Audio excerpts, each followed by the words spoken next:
Nagsalita siya sa Pranses, kumbinsidong hindi makaiintindi ng kahit isang salita ang sales assistant. Sa isip niya, minamaliit niya ang isang simpleng babae, isang taong inakala niyang walang alam sa mas malawak na mundo. Ang hindi niya alam, ang tahimik na tindera sa harap niya ay may taglay na mas mahalaga pa kaysa kayamanan, isang bagay na hindi kailanman mabibili ng pera. Nang sumagot ang tindera sa perpektong Pranses, inuulit ang bawat pangungusap ng eksakto gaya ng pagkakasabi. Nang walang nilalaktawang detalye, naging malamig ang atmosfera sa loob ng butik. Bumigat at naging agarang ang katahimikan, at ang nakakagulat na palitang iyon ay simula pa lamang ng mga pangyayaring magaganap.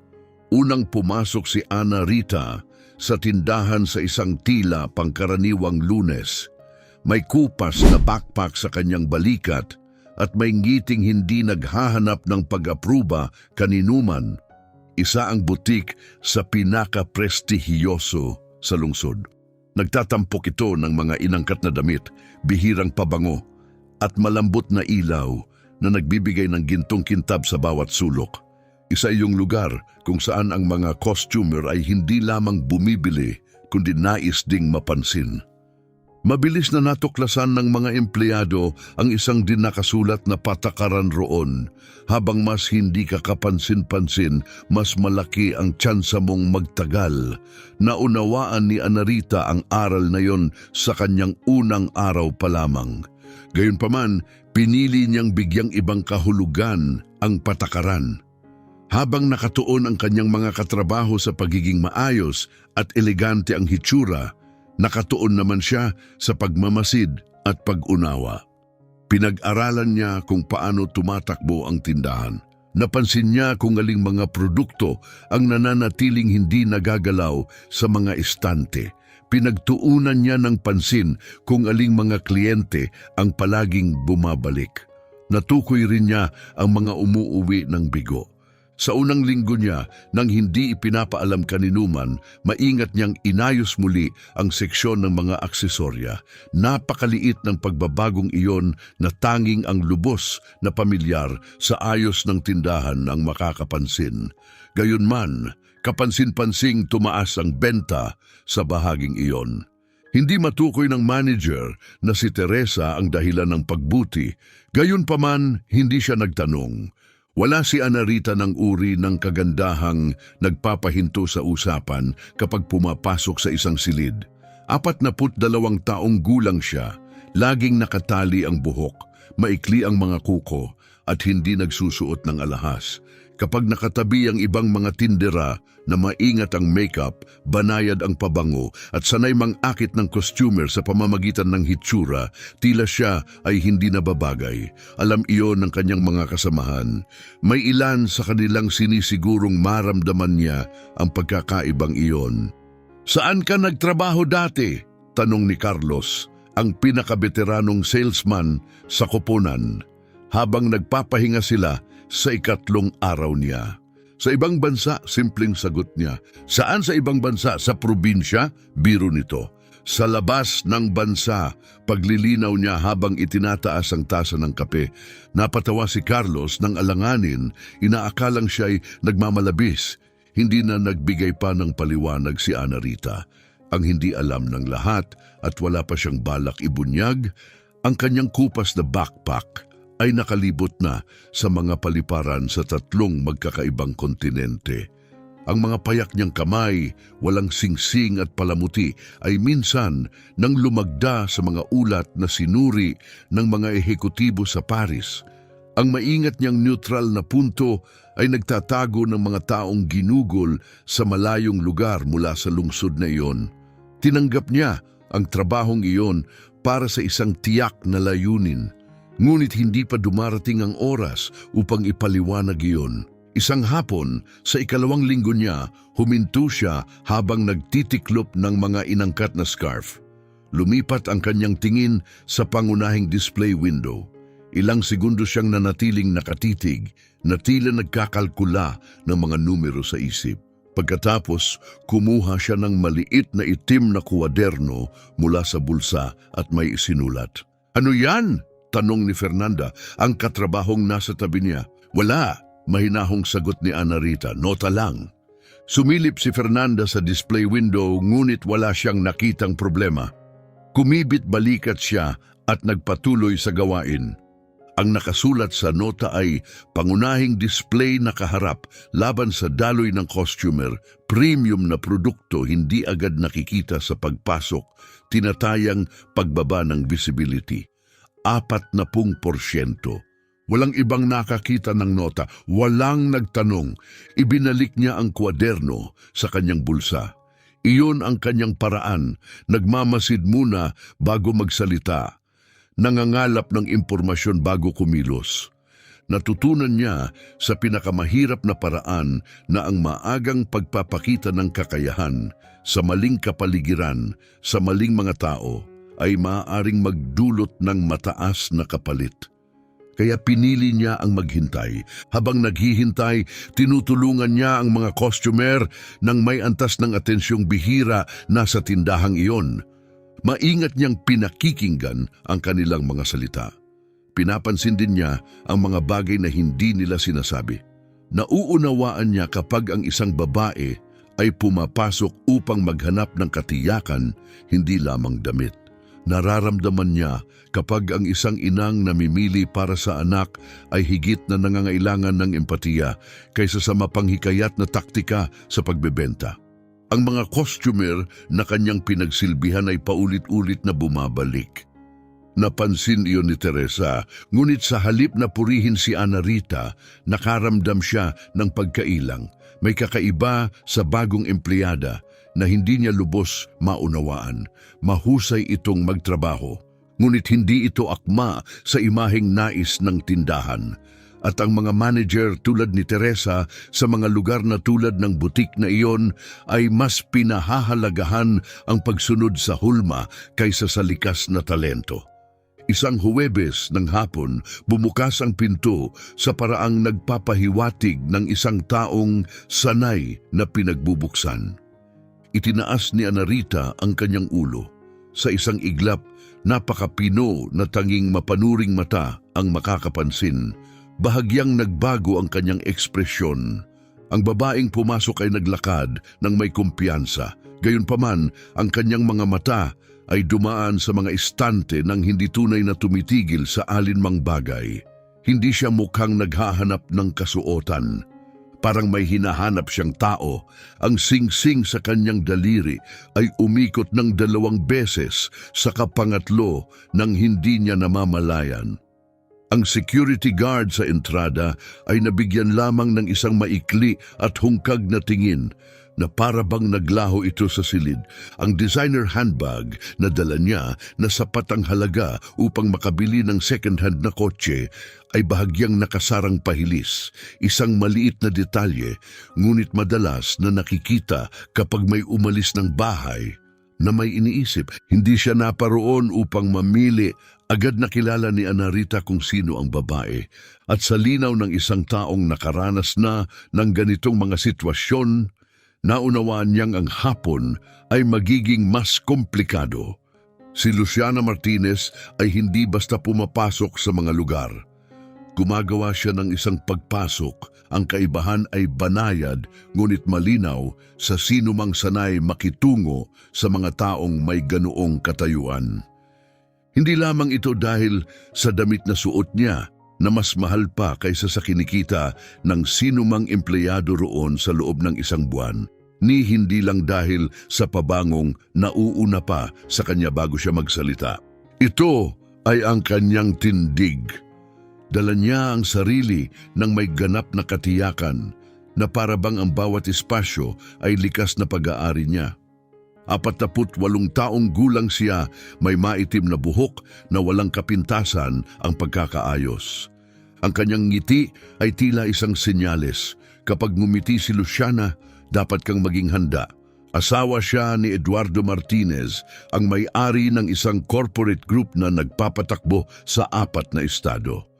Ngunit ang mga tunay na nakakakilala sa kanya ay alam na hindi sapat ang katawagang asawa upang ilarawan ang kanyang impluensya.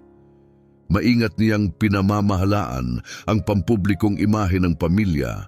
Pinipili niya kung sino-sino ang maaaring makitang kasama ng kanyang asawa. Siya ang nagpapasya kung aling mga imbitasyon ang dapat tanggapin at alin ang maaaring balewalain. Tinapos na niya ang mga alyansang pangnegosyo, kinansela ang mga kasunduan at nagpatanggal ng mga empleyado sa kanilang posisyon. Nagagawa niya ang lahat ng ito ng may grasya, may kaayayang ngiti at hindi kailanman nagtataas ng boses. Mas makapangyarihan ang ganitong paraan, lumibot siya sa butik na tila nagsasagawa ng formal na inspeksyon. Humawak siya ng ilang kasuotan ng walang tunay na interes. Sinuri niya ang mga sales staff sa isang partikular na paraan, ang uri ng tinging sumusukat at agad humuhusga sa loob lamang ng ilang segundo. Nang tumigil ang kanyang mga mata kay Anarita, bahagya itong nagtagal kaysa sa inaasahan. Halos agad na lumapit si Teresa na tila tumugon sa isang di nakikitang tawag. Mrs. Luciana, napakalaking karangalan na makita kayo. Ang tono niya ay puno ng paghanga. Maari ko ba kayong personal na tulungan ngayon? Hindi na kailangan, Teresa. Hindi lumingon si Luciana na natiling nakapako ang kanyang atensyon kay Anarita. Mas gugustuhin kong siya ang tumulong sa akin.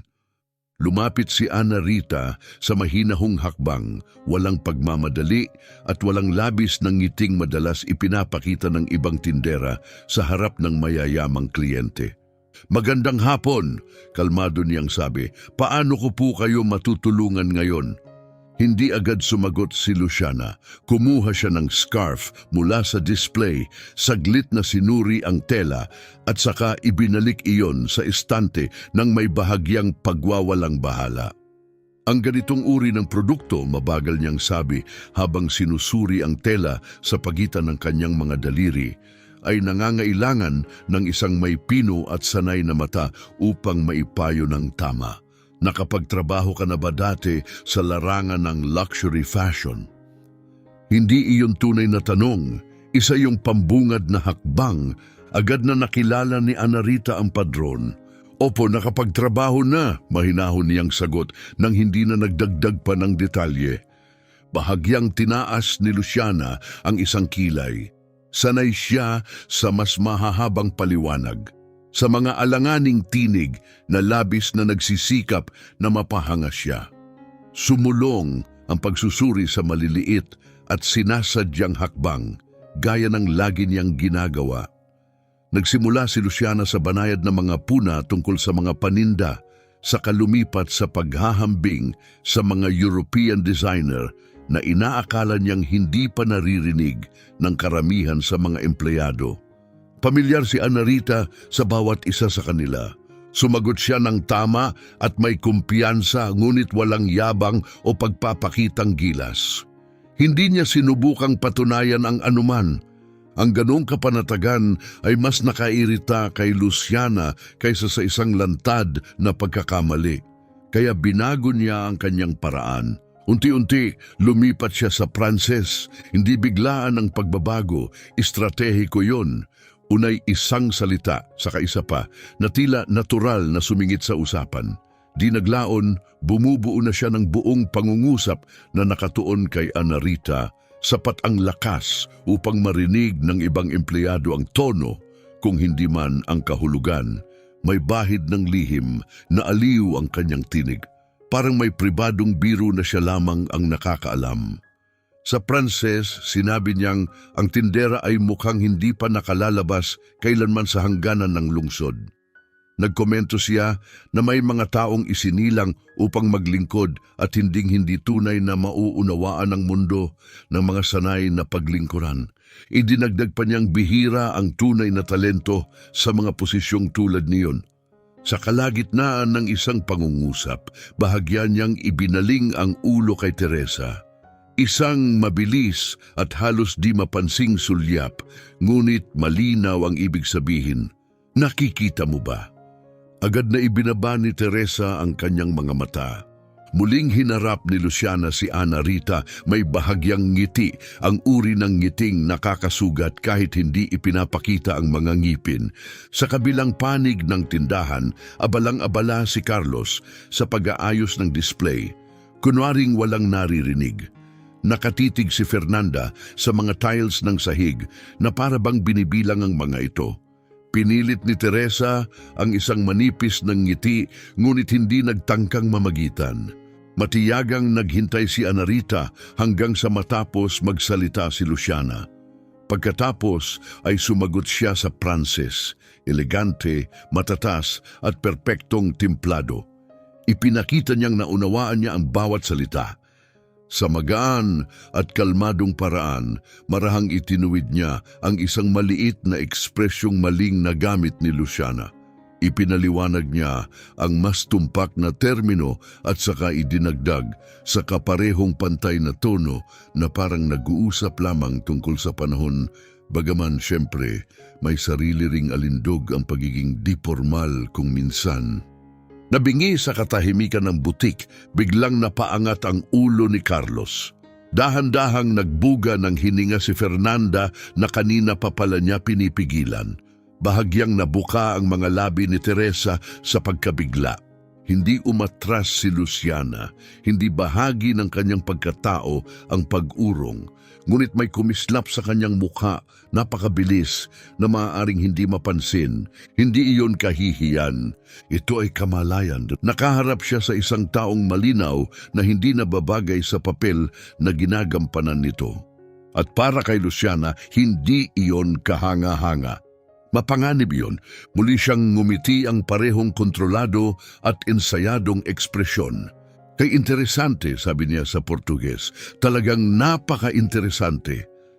Ilang minuto ang lumipas, umalis siya ng tindahan nang walang biniling kahit ano. Pagkapasok sa kanyang sasakyan, kinuha niya ang kanyang telepono. May kailangan siyang kontakin at nakapagpasya na siya. Kinabukasan, mas maagang dumating si Teresa kaysa sa nakasanayan. Agad itong napansin ni Ana Rita. Napansin din niyang iniiwasan ng manager ang direktang pakikipagtinginan. Maikli at putol-putol ang mga sagot nito. May partikular na tensyon sa kanyang tindig. Ang tensyon ng isang taong nakatanggap ng hindi kanais-nais na utos at hindi pa nakapagpapasya kung paano ito isasagawa.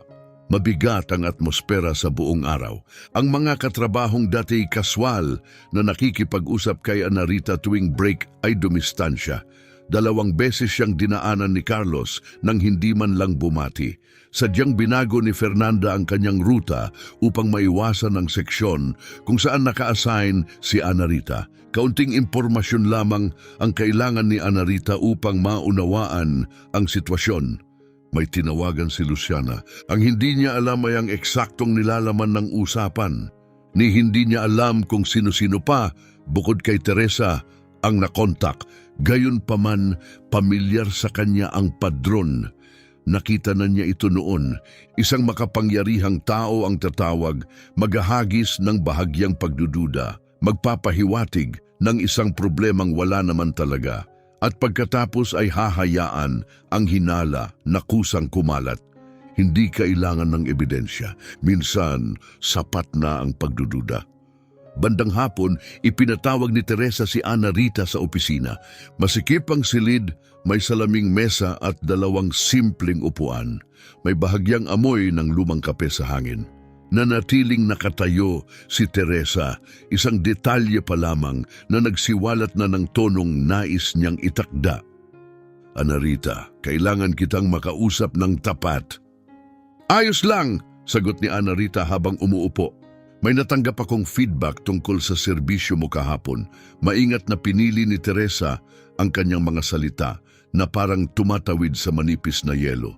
Mula ito sa isang mahalagang kliyente na nakaramdam na hindi angkop ang iyong asal. Sa anong paraan? Kalmadong tanong ni Ana Rita. Naramdaman ng kliyente na tila naging komprontasyonal ka. Pakiramdam niya ay lumikha ka ng tensyon. Saglit na nanahimik si Ana Rita. Nauunawaan ko.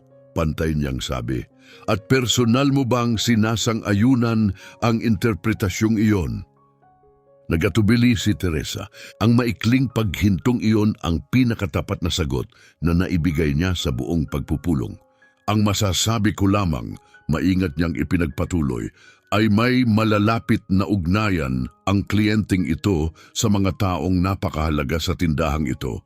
Ang mga ganitong sitwasyon ay kailangang maiwasan. Mga sitwasyong tulad ng pagsagot sa Pranses? Tanong ni Anarita. Humigpit ang ekspresyon ni Teresa. Hindi iyon ang ibig kong sabihin. Kung ganon, ano ba talaga ang ibig mong sabihin? Isinara ng manager ang folder na hawak niya kahit hindi naman niya ito binuksan. Kailangan kong papirmahin ka sa isang formal na ulat tungkol sa insidente, sabi niya. Bahagi ito ng proseso. Tahimik na tumingin si Anarita kay Teresa sa loob ng ilang segundo. Pagkatapos ay nilagdaan niya ang dokumento nang walang pagtutol. Maingat niyang ibinaba ang bolpen, ibinalik sa ayos ang upuan, tumayo at lumabas ng opisina nang walang karagdagang salita. Kinabukasan, 2 customer na tinulungan niya noong nakaraang linggo ang bumalik at partikular na siya ang hinanap. Tahimik lamang na pinanood ni Teresa ang tagpong iyon at walang sinabi. Gayunpaman, umaandar na ang makina ng mga pangyayari. Alam yon ni Anarita. Nang gabing yon, sa halip na dumiretso pa uwi, umupo siya sa mesa ng kusina, nakabukas sa harap niya ang maliit na itim na kwaderno. Sa loob ng 2 buong oras, inayos niya ang lahat ng napansin niya mula pa noong unang araw niya sa tindahan. Sinuri niya ang mga hindi pagkakatugma sa pagitan ng daloy ng pera at aktual na dami ng customer. Inilista niya ang mga kontrata sa supplier na may mga terminong kapansin-pansing mas mababa kaysa sa pamantayan ng merkado. Sinuri niya ang maling pagkakaposisyon ng display window. Itinala niya ang mga premium na produktong hindi nabebenta dahil lamang sa maling presentasyon. Ang inihanda niya ay hindi isang emosyonal na reklamo. Isa itong sistematikong ulat. Sumulat siya ng may disiplina ng isang taong sanay sa ganitong gawain. Naglagay siya ng mga numero, makatotohanang proyeksyon at paghahambing sa mga pamantayan ng industriya. Bawat obserbasyon ay may kalakip na ebidensya. Bawat rekomendasyon ay may malinaw na batayan. Nang matapos siya, maingat niyang binasa ang buong dokumento. Inayos niya ang 2 maliliit na detalye. Pagkatapos ay isinara niya ang kwaderno. Matagal niya itong tinitigan. Ang ibigay iyon ay isang panganib. Maaaring baliwalain lamang ito. Maaari pa ngang gamitin laban sa kanya. Walang katiyakang makarating ito sa tamang tao.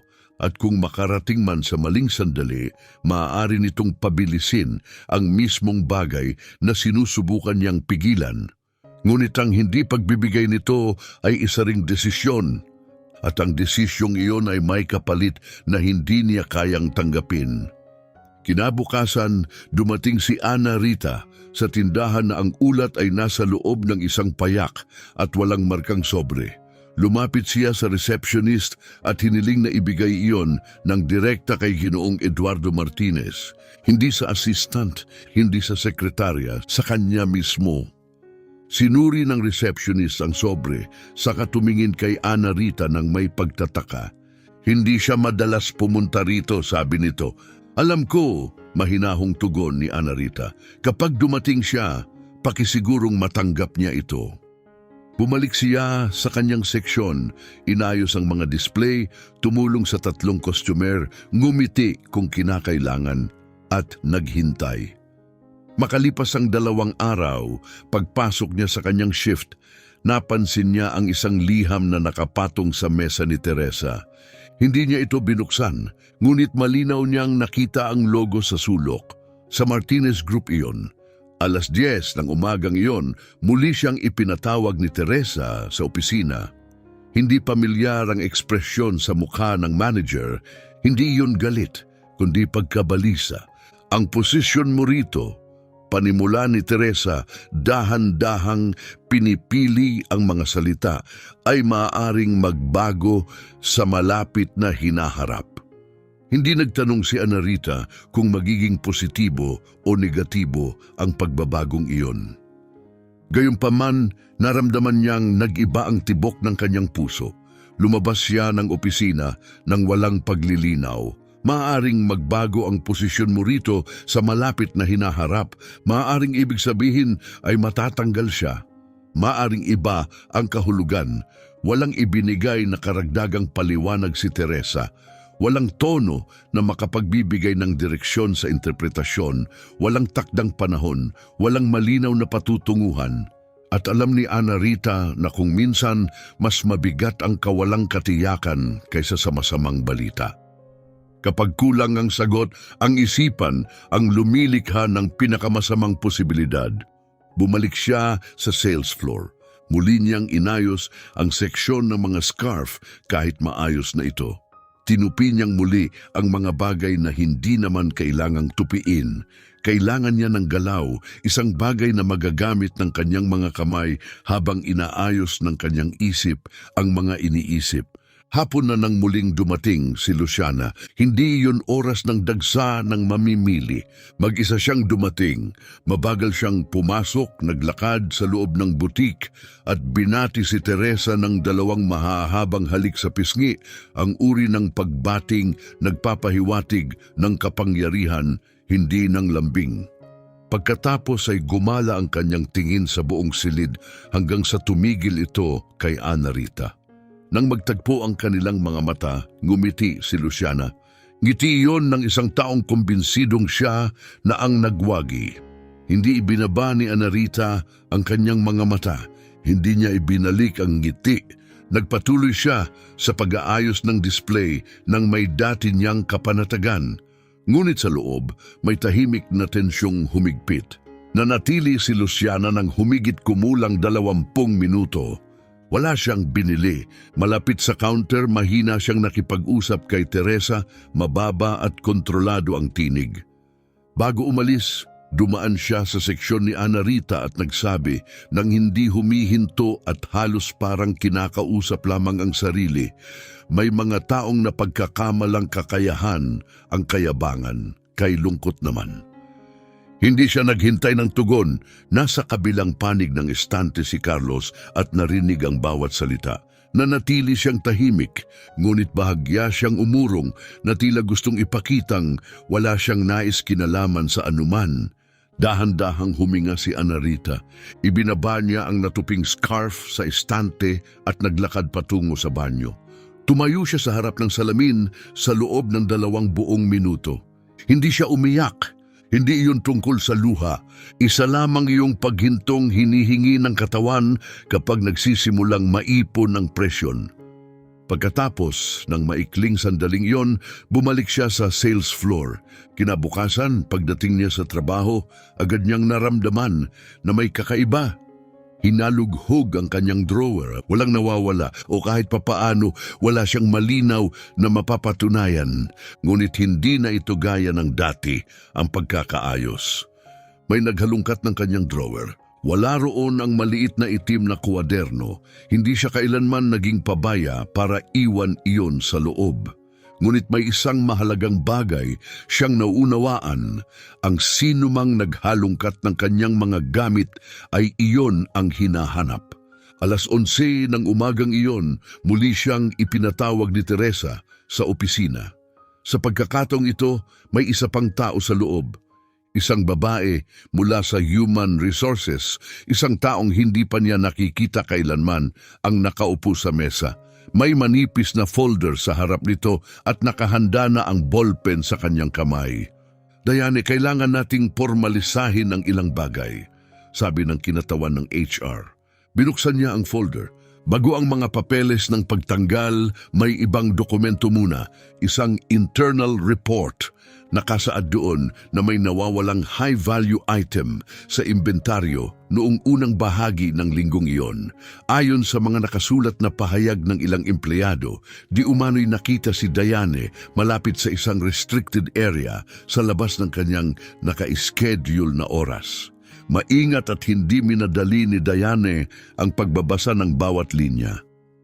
Hindi iyon nangyari, kalmado niyang sabi. Isa lamang itong investigative procedure, tugon ng babae mula sa HR sa perpektong neutral na tono. Ang tinig ng isang taong nakatuon sa proseso, hindi sa katotohanan. Habang isinasagawa ang investigasyon, kailangan mong pirmahan ang acknowledgement na ito at manatili lamang sa mga common area ng tindahan. Wala kang access sa premium section hanggang maresolba ang usapin. Ibinaling ni Diane ang tingin kay Teresa. Iniwasan ng manager ang kanyang mga mata. Pagkatapos ay may isa pang papel na iniusog ang HR. Dahan-dahang binasa iyon ni Diane mula itaas hanggang ibaba. Isang notice of dismissal. Nakatakda ang petsa sa loob mismo ng linggong iyon. Nakasulat ang dahilan sa formal na wika. Incompatibility with the role profile and reports of conduct inconsistent with company values. Muli niya itong binasa. Pagkatapos ay ibinalik ang papel sa mesa. Maaari ba akong magkaroon ng kopya? Tanong niya. Of course, tugon ng HR sa parehong malamig at detached na tono na parang karaniwang dokumento lamang ang kanyang inaabot. Maayos na tiniklop ni Diane ang kopya at inilagay sa kanyang bag. Nagpasalamat siya. Ang simpleng kilos na yon ay tila nagbigay ng kakaibang pagkailang sa dalawang babaeng nakaupo sa tapat niya. Pagkatapos ay tumayo siya at lumabas ng opisina. Sa sales floor, tiningnan siya ni Fernanda na may halong pagkaalam at pagtanggi sa kanyang ekspresyon. Si Carlos naman ay nakatitig sa kisame na para bang bigla itong naging napaka-interesante. May dalawang kliyenteng kakadating pa lamang at naghihintay ng tulong. Naglakad si Diane palapit sa kanila. Tinulungan niya ang parehong customer sa parehong pag-aalaga at matatag na atensyon na lagi niyang ibinibigay. Binigyan niya sila ng oras, nakinig siya, nagbigay ng maingat na mungkahi. Ang isa ay bumili ng 3 item. Ang isa naman ay umalis na nakasave ang pangalan ni Diane sa kanyang telepono, nangangakong babalik. Tahimik na pinanood ni Teresa ang lahat mula sa pintuan ng opisina. Wala siyang sinabi. Sa pagtatapos ng kanyang shift, inayos ni Diane ang kanyang seksyon sa huling pagkakataon. Pinantay niya ang mga bahagyang nakausli. Inilipat niya ang 2 item na medyo nawala sa pwesto. Maliliit na kilos na walang humiling at malamang walang makakapansin. Pagkatapos ay dahan-dahan niyang tinanggal ang kanyang name badge. Pinadausdos niya ang daliri sa gilid ng metal sa loob ng isang maikling segundo bago ito maingat na inilapag sa counter. Pumunta siya upang kunin ang kanyang backpack. Sa sandaling iyon, lumapit ang receptionist. Iba ang ekspresyon nito. Hindi apurahan, ngunit makahulugan. May tawag para sa iyo, mahina nitong sabi, mula kay Mr. Eduardo. Saglit na natigilan si Diane. Pwede mo nang i-transfer, sagot niya, matatag ang tinig. Naglakad siya patungo sa landline phone sa sulok ng tindahan. Ang parehong sulok kung saan 3 linggo ang nakaraan, isinulat niya ang kanyang unang nota sa maliit na itim na kuwaderno. Inangat niya ang receiver. Diane, direktang sabi ng tinig sa kabilang linya, walang labis na pagpapakilala. Natanggap ko ang dokumento mo. Maingat ko itong sinuri. May ilang tanong ako. Nanatili siyang tahimik, nakikinig. Mari ba kitang makausap bukas ng umaga? Hindi sa tindahan. Oo, sagot niya. Pwede. 7:30. Ipapadala ko ang address. Natapos ang tawag. Maikli, malinaw, walang pangako. Maingat na ibinalik ni Diane ang receiver. Saglit siyang nanatiling nakatayo, bahagyang nakapatong ang kamay sa telepono. Sa kabilang bahagi ng butik na saksihan ni Teresa ang tawag, wala siyang narinig ni isang salita. Ngunit nakita niya ang tindig ni Diane. Tuwid ang likod, bahagyang nakataas ang baba, isang kapanatagang hindi nangangahulugang kawalang pakialam. At sa unang pagkakataon, mula nang magsimula ang sitwasyon, nakaramdam ng pag-aalinlangan si Teresa.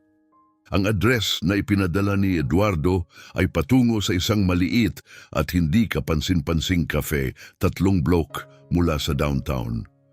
Hindi iyon ang uri ng lugar na karaniwang pinipili ng isang taong nasa kanyang antas para sa business meeting. Walang conference room, walang assistant na naghihintay, walang reserbadong mesa na may name card. Isang tahimik na mesa lamang sa likod, 2 kape na naka-order na. At siya, simple ang suot niyang polo, walang kurbata.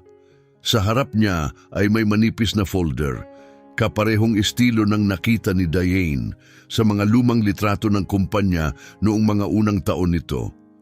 Tumayo siya nang papalapit si Diane, mahigpit ang kanyang pakikipagkamay. "Salamat sa pagpunta," sabi niya, umupo siya. Hindi niya binanggit na ang pagtanggi ay hindi talaga ganap na opsyon. Hindi iyon magiging lubos na tapat. At malamang alam iyon ni Eduardo. 53 taong gulang si Eduardo, may uban sa sentido at may anyo ng isang taong nagsimula sa wala at nagtayo ng sariling tagumpay. Hindi siya agad kahanga-hanga. Siya ang uri ng lalaking minamaliit ng mga tao ng isang beses at hindi na muli. Binuksan niya ang folder. Nasa loob ang ulat ni Diane, puno ng mga lapis na tala sa gilid ng mga pahina. Binasa niya ito ng mabuti. At may bigat ang katotohanan iyon. "Magsasalita ako ng diretsyo," panimula niya. "Itong dokumentong ito ay nagtatampok ng mga isyong hindi natukoy ng internal team ko sa loob ng 2 taon. Kailangan kong maunawaan kung paano mo ito nakita sa loob ng 3 linggo. Habang nagbebenta ng scarf." "Hindi yun paghanga, tunay na tanong iyon." "Dahil hindi ako nakatuon sa scarf," sagot ni Diane. Naghintay si Eduardo.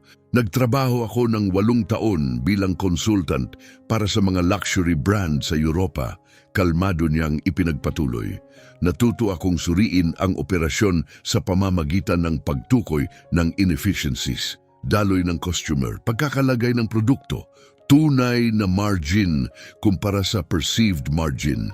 Lahat ng nasa dokumentong yan ay mapapansin ng isang bihasang analyst matapos ang 2 linggong direktang obserbasyon." "Bakit mo sinusuri ang operasyon? Inupahan ka para magbenta." "Oo, ngunit ang pagmamasid ay hindi nakasagabal sa pagbebenta at masyadong mahalaga ang mga nakikita ko para baliwalain." Pinagmasdan niya ang mukha ni Diane sandali. Pagkatapos ay bumalik ang tingin sa ulat. "May bahagi rito," sabi niya, tinatapik ang isang pahina tungkol sa supplier contracts. "Tinataya mong humigit kumulang 18% ang ibinaba ng mga termino kumpara sa European market standards. Paano mo nakalkula yon nang wala kang access sa mga kontrata?" "Base iyon sa supplier list prices na natukoy sa internal tagging," paliwanag niya. "Maaring magkamali ako ng 2 o 3%, pero tama ang kabuuang direksyon." May isinulat siya gamit ang lapis. "Bakit hindi mo ito ipinadala sa akin nung unang araw mo pa lang? Bakit naghintay ka ng 3 linggo? Maingat na nag-isip si Diane bago sumagot. Dahil ang datos na walang konteksto ay nagdudulot ng kalituhan. Kailangan ko ng sapat na oras para makumpirma ang mga pattern. "At bakit mahalaga iyon?" Sandali siyang tumigil. "Hindi ko alam kung kayo ay isang taong nakikinig o isang taong nagwawalang bahala." Itinaas ni Eduardo ang kanyang mga mata mula sa pahina. "At ngayon, pinag-aaralan ko pa rin." Bahagyang gumalaw ang gilid ng kanyang bibig.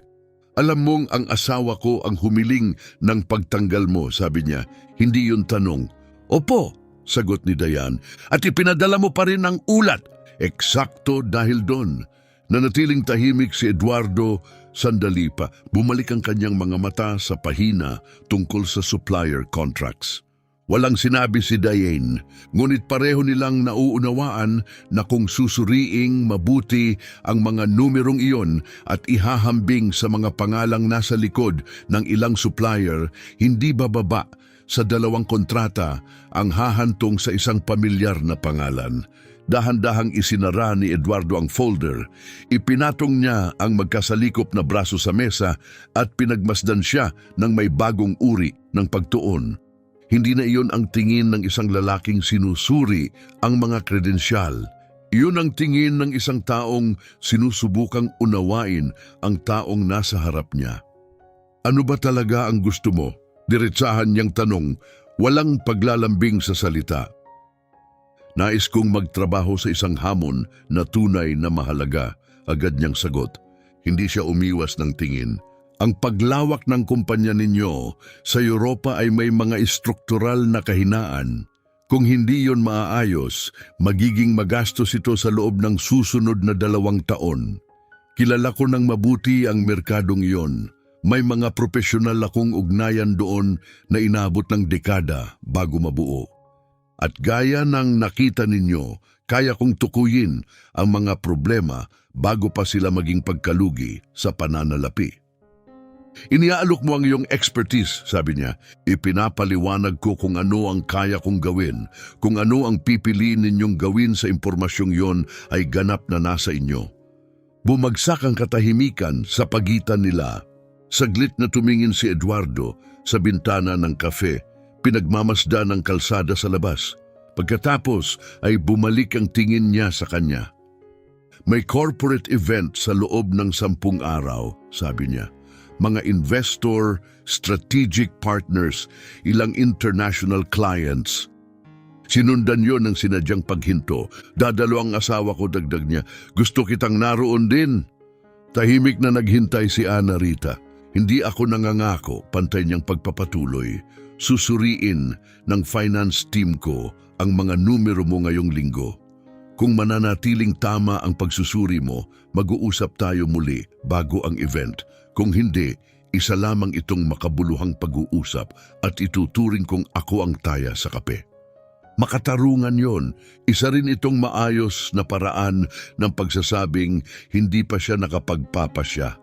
Minsang tumango si Ana Rita. Makatarungan iyon. Tumayo siya at kinuha ang kanyang bag. Tumayo rin si Eduardo. Isa pang tanong, sabi niya bago ito tuluyang makalayo. Paano ka nakasigurong babasahin ko iyon? Sandali siyang nag-isip, hindi ako nakasiguro. Pagamin niya, inakala ko lang na sapat ang inyong pagkamausisa para kahit papaano'y buksan iyon. Umalis siya sa kafe, sa ilalim ng banayad na liwanag ng umaga, naglalakad sa parehong maingat na hakbang na palagi niyang dala. Ngunit may nagbago sa loob niya. Hindi iyon ginhawa, hindi pa. Mas kahawig iyon ng paglalatag ng lahat ng baraha sa mesa. At wala ka pa ring ideya kung ano ang hawak ng kalaban. Ginawa ang event sa ballroom ng isang 4 na palapag na hotel sa ilalim ng mga chandelier na mas mahal pa kaysa sa mga luxury car. Tahimik na gumagalaw ang mga waiter sa makintab na sahig, halos hindi napapansin, ngunit eksakto ang kilos. Dumating si Ana Rita ng eksakto sa oras. Nakasuot siya ng simpleng madilim na damit, walang alahas. Hindi iyon dinisenyo para makaagaw ng pansin. Dinisenyo iyon upang hindi makaabala rito. May ilang mukhang pamilyar sa kanya sa silid, mga investor na nakasalamuhan niya taon na ang nakalipas sa ibang konteksto. Mga European partner na minsan na niyang nakita ang mga pangalan sa mga strategic report. Wala sa kanila ang nakakilala sa kanya, inasahan na niya iyon. Maikling binati siya ni Eduardo malapit sa entrada sa parehong mahinahong tono na ginamit niya sa kafe. Sinabi lamang niyang napatunayan na ang mga numero sa kanyang ulat, wala nang karagdagang detalye. Itinuro niya ang isang mesa malapit sa gitna ng ballroom bago lumipat upang batiin ang iba pang panauhin. Sapat na iyon. Dumating si Luciana makalipas ang 20 minuto. Pumasok siya na may kumpiyansa ng isang taong sanay sa mga ganitong silid. Elegante ang kanyang gown, ang kanyang alahas ay hindi marangya ngunit malinaw na mamahalin. Ang kanyang ngiti ay perpektong nakaangkop para sa audience. Tinawag niya sa unang pangalan ang mga investor. Yumakap siya sa mga business partner ng may ensayadong init, ang uri ng init na bunga ng maingat na pinangalagaang alyansa. Nang mapansin niyang nakaupo si Anarita sa gitnang mesa, sandali siyang natigilan, isang bahagyang segundo lamang.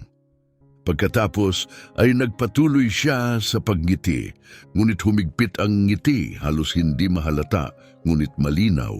Lumapit siya kay Eduardo at yumuko upang may ibulong sa kanyang tainga.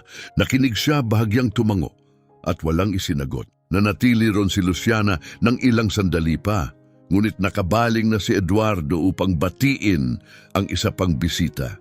Inihain ang hapunan.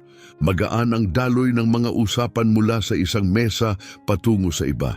Mas nagmasid si Anarita kaysa nagsalita. Maingat siyang nakinig at nagsalita lamang kapag direktang kinakausap. Sa katabing mesa, 2 European partner ang nagsimulang mag-usap sa Pranses. Natural siyang sumagot, gumagamit ng eksaktong teknikal na termino na nagpakitang malalim ang kaalaman niya sa industriya. Pagkatapos ng kanilang palitan, lihim na may itinipa ang isa sa mga lalaki sa kanyang telepono. Nasa 3 mesa ang layo si Luciana. Nakita niya ang lahat nang matapos ang hapunan at lumipat ang gabi sa mga formal na talumpati. Si Luciana ang unang lumapit sa entablado.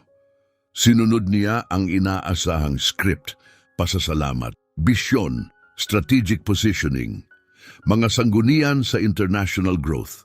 Makinis at elegante ang kanyang pagsasalita, ipinapakita ang kanyang Pranses bilang isang pinong kakayahan sa ganitong mga okasyon. Pumalakpak ang mga tao, magalang na palakpak, tunog ng mga kontentong bisita sa isang eleganteng silid. Pagkatapos ay tumayo si Eduardo. Bago tayo magtapos, sabi niya sa kalmadong tinig na hindi kailangang lakasan upang makuha ang atensyon. Nais kong talakayin ang isang mahalagang bagay. Si Luciana, malapit pa rin sa mikropono, ay inayos ang kanyang ekspresyon. Sa nakalipas na mga buwan, pagpapatuloy ni Eduardo, natukoy namin ang seryosong kahinaan sa aming estratehiya sa paglawak sa Europa, mga kahinaang nagdulot na sa amin ng pagkawala ng mahahalagang oportunidad at kailangang maitama agad. Sadyang tumigil siya. Makikita ninyo sa inyong mga mesa ang isang summary document. Inaanyayahan ko kayong suriin yon habang ako'y nagsasalita. Isa pang paghinto ang bumalot sa silid. Ang ikinagulat ko ay hindi ang pag-iral ng mga problemang ito, mahinahong pagpapatuloy ni Eduardo, kundi ang matuklasang natukoy na pala ang mga ito ng may kahangahangang katumpakan. Nang isang taong wala pang 1 buwan, nagtatrabaho sa isa sa aming mga tindahan. Tuluyang natahimik ang ballroom. Hindi ito tensyonadong katahimikan, kundi isang katahimikang puno ng pag-aabang. Anarita, bahagya siyang lumingon. Maaari ka bang umakyat dito? Tumayo siya. Naglakad siya patungo sa gitna ng silid sa parehong mahinahon at tiyak na hakbang na palagi niyang dala. Hindi siya nagmadali. Hindi siya nag-atubili. Wala siyang dalang tensyon ng isang taong kailangang patunayan ang sarili. Nanatiling nakaupo si Luciana, ngunit sa loob ng isang maikling segundo, namutla ang mga buko ng kanyang kamay na nakapatong sa mesa. Tumayo si Anarita sa tabi ni Eduardo. Bahagya siyang umurong sa gilid, hindi bilang pag-atras, kundi bilang pagbibigay ng espasyo. Isang kilos ng taong handang magbahagi ng entablado, hindi ng taong isinusuko ito. Binuksan niya ang folder na dala niya. Magiging maikli ako, panimula niya sa malinaw at kontroladong Portuges. May 3 estruktural na kahinaan sa ating estratehiya sa paglawak sa Europa. Kung hindi ito matutugunan sa loob ng susunod na 6 na buwan, may panganib tayong mawalan ng market share sa 2 pangunahing rehiyon.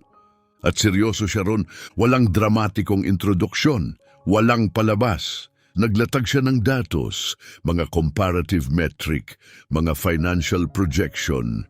Bawat pahayag ay may kalakip na numerong kayang beripikahin ng sinumang may karanasan sa negosyo sa silid na iyon. Ipinresenta niya ang pagsusuri sa Portuhes. Pagkatapos, nang walang anunsyo, inulit niya ang mahahalagang punto sa Pranses para sa mga international partner. Hindi niya itinampok ang paglipat ng wika. Ginawa niya lamang ito, bahagyang yumuko pasulong sa kanyang upuan ang isa sa mga European investor. Ginawa ni Luciana ang kanyang unang pagtatangkang makialam. Itinaas niya ang kamay ng may maayos na anyo. Sa paggalang, pantay niyang sabi, ang mga numerong ito ay binuo ng isang taong walang opisyal na access sa aming internal contracts. Maaaring malaki ang margin of error. Lumingon si Ana Rita sa kanya na may parehong kalmadong ekspresyong suot niya sa butik ilang linggo ang nakalipas. Ang tinatayang variance ay nakasaad sa pahina 3 ng dokumentong nasa harap ninyo. Tugon niya, isang maikling paghinto. Kung may interes na suriin ang mga opisyal na kontrata kasabay ng mga pagtatayang ito, handa akong gawin iyon ngayon. Nanatiling tahimik ang silid, hindi tuluyang umatras si Luciana. Nagpalit siya ng taktika. Hindi lamang ito teknikal na talakayan. Sabi niya, hinarap ang mas malawak na audience. Ito rin ay usapin ng representasyon. Paano makapagsasalita sa ngalan ng kumpanya ang isang taong walang executive title sa harap ng mga international investor? Hinayaan ni Ana Rita na manatili sa hangin ng tanong. Pagkatapos ay malinaw at dahan-dahan siyang sumagot. Iyan mismo ang dahilan kung bakit hindi natukoy ang mga problemang ito sa loob ng 2 taon. Ang mga may executive title ay nakatuon sa entablado, hindi sa mga numero. Sa isang mesa sa malapit, bahagyang lumapit ang European investor na kanina'y may tinitipa sa telepono at may ibinulong sa kanyang kasamahan. Nauunawaan ng dalawa ang implikasyon. Dahan-dahang ibinaba ni Luciana ang kanyang kamay. Bumaba ang kanyang tingin sa mesa. Isinara ni Ana Rita ang kanyang folder. Iyon lamang, payak niyang sabi. Ang palakpak na sumunod ay hindi magalang o automatiko. May bigat yon. Iyon ang uri ng palakpak na nangyayari kapag sabay-sabay napagtanto ng isang buong silid na may nagbago na.